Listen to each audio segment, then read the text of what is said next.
In exchange for gold coins, a stone-hearted father handed over his young daughter to a thug. To hear the full story, like the video and watch till the end. There was once a village surrounded by walls of sand and silent ruin. In that place lived a beautiful young woman named Lila, a 17-year-old girl. Her face was as radiant as the moon, and in her eyes shone an innocent light mingled with deep sorrow. Lila was the daughter of Sheikh Abdul-Jabbar, a 60-year-old man whose heart knew nothing but greed and the love of wealth. He owned countless camels and slaves, yet his hunger for riches never ceased. Lila's mother had died when she was a child. Since then, she had lived under the shadow of her stone-hearted father, without affection, without the love of family. As Lila grew, she became the talk of the village. Women whispered about her beauty, and men secretly gazed at her face. But Lila herself was indifferent. Her innocent heart never understood such matters. One day, a stranger named Marwan arrived in the village. He belonged to another tribe and was a wealthy old man of cruel nature. With money, he bought anything he desired, even women he fancied. One day, he entered Sheikh Abdul-Jabbar's home carrying a pouch filled with gold. In a stern voice, he said, "I have heard you have a daughter as beautiful as the moon. I want her as my wife. In return, I will give you whatever you ask. This pouch of gold is yours." Hearing this proposal, Abdul-Jabbar remained silent for a moment, but the weight of gold proved heavier than his heart and more valuable than his daughter's tears. That very night, he entered Lila's room and said, "Prepare yourself. In 3 days, you will go to the house of a generous man. He is wealthy, and this is a great fortune for you." In a trembling voice, Lila asked, "Who is he, father? May I know his name?" Abdul-Jabbar replied, "His name is Sheikh Marwan. He has immense wealth. In his house, you will live in luxury." Hearing this, Lila said nothing. She felt she was no longer a living daughter, but a mere animal being sold.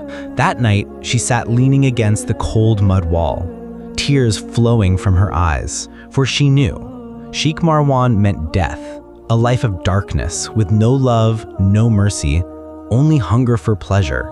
On the eve of the wedding, a grand feast was held in the village. Drums beat, music played, boys and girls sang and danced in celebration. But that night, Lila quietly slipped out. Carrying a small pouch with a few dates and dry bread, she set off into the unknown. She crossed the village silently and stepped into the merciless desert. Better to die there than to live in bondage to an old man. She began to run. Behind her, the wind howled like a storm. Beneath her feet burned the hot sand. Above her, the moon watched in silence. Yet she did not stop. By dawn, when the sun rose in the east, the desert revealed its cruel face. The scorching heat seared her body. But still she walked on through the endless emptiness. Hours passed. Her water ran out. Blisters formed on her feet. Desperately, she searched for shade. A tree, a rock, anything. But such things were rare in the desert. At last, by noon, she collapsed behind a large rock. Her body was exhausted, her breath heavy. She ate a piece of date, drank a drop of water, and closed her eyes. Memories flooded her mind. Her father's greedy hands always reaching for gold, never for her. Sheikh Marwan's twisted smile staring at her as though she were an object for sale. Striking the sand with her hand, Lila whispered, "I am nothing but a slave sold away. No one heard my heart, no one heard my cries." Just then, from afar came the sound of horses. Lila's heart raced. Were they her father's men? Or Sheikh Marwan's servants, sent to drag her back in chains, to throw her upon the slaughter bed like a lamb? Terrified, she hid behind the rock. Soon, a small caravan appeared. Their clothes were simple and they led camels laden with food and goods. A bearded man looked around carefully, noticed the footprints, and said, "Someone has passed this way. They are nearby. Search." One companion went forward and found Lila trembling like a wounded deer. He shouted, "Oh Sheikh, there is a girl here." The men came closer. Lila did not run. She no longer had the strength to flee. She simply sat still, prepared either for death or to be dragged back to captivity. The caravan leader approached and asked gently, "Girl, What happened to you? Who are you? What is your identity? Layla whispered weakly, I'm a stranger, nothing more. When they tried to take hold of her, she cried out firmly, I will not return. Even if you cut me into pieces, I will not return.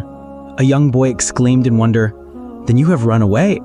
But the leader remained silent for a while. Then he said softly, that is not important now. First, let us give you water, then we will talk. They handed her a water pouch. Layla drank as though every drop brought life back to her veins. Then they gave her bread, water, and a light cloak. She sat in the shade of their temporary tent, her weary body still trembling. After some time, the caravan leader sat beside her and said in a gentle voice, I am Jabir, chief of the Safa tribe. We are heading south to lands of pasture and blessing. You may come with us if you wish, and until you self-decide otherwise, you may remain under our protection. Hearing this, Layla said in a harsh voice, I am running away from a man who bought me with gold, and from a father whose heart is harder than stone. Jabir replied in a calm voice, sometimes a heart is never born in the body that carries its name. At this, Layla bowed her head and began to weep. Her tears burst forth like a river long dried up. That night, for the first time in many years, Layla slept peacefully. When dawn came, a new path lay before her. She did not know where it would lead, but she was certain. This was not death, nor was it the grave her father had tried to throw her into in the name of marriage. Meanwhile, in the village of Sheikh Abdul Jabbar, flames of shame began to rise. Dishonor knocked at his door, and Sheikh Marwan's men swore they would bring Layla back at any cost. Thus, days and nights passed. Layla journeyed south with the caravan, slowly distancing herself from all the betrayal and sorrow. Gradually, the pale color of her face regained its glow. Her body found new strength. For the first time in her life, she was treated with the respect of a daughter and a sister. No one looked at her with lustful eyes. For the first time, she felt like a human being. Each night, when the winds calmed, Layla would sit alone under the stars and whisper, didn't they say it was impossible for me to live? But look, I am here. I am breathing. But her survival was only the beginning. On the fifth day, Jabir sat upon his camel, gazing at the distant horizon, and said in a low voice, Layla, men have been sent after you. Layla trembled at these words. Once again, she felt the terror of being dragged back into captivity. Jabir continued, your father and Sheikh Marwan with armed men have been following us for 2 days. By sunset, they will be here. Layla spoke with firm resolution. I will not return. If they come near, I will throw myself into the sands of the desert.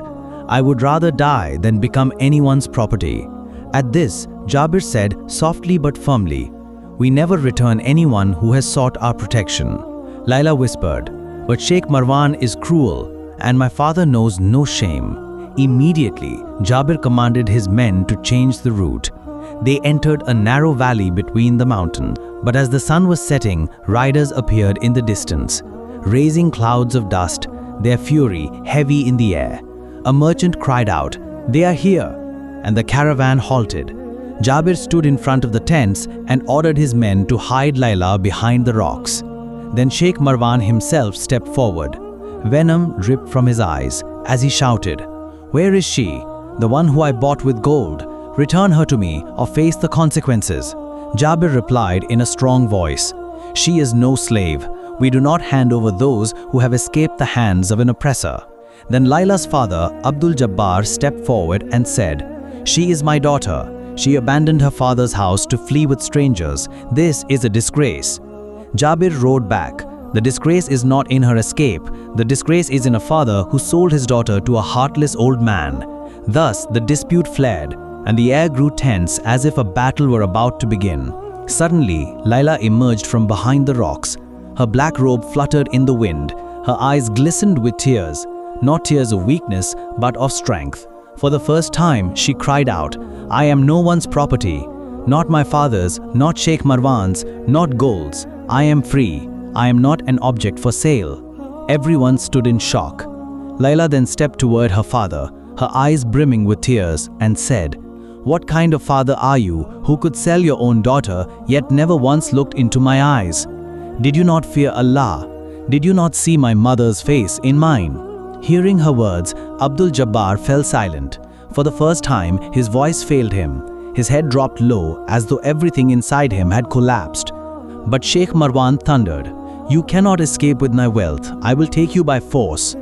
Jabir drew his sword and declared, "Take one step forward and you will see how the Arabs defend the honor of women." A heavy silence fell.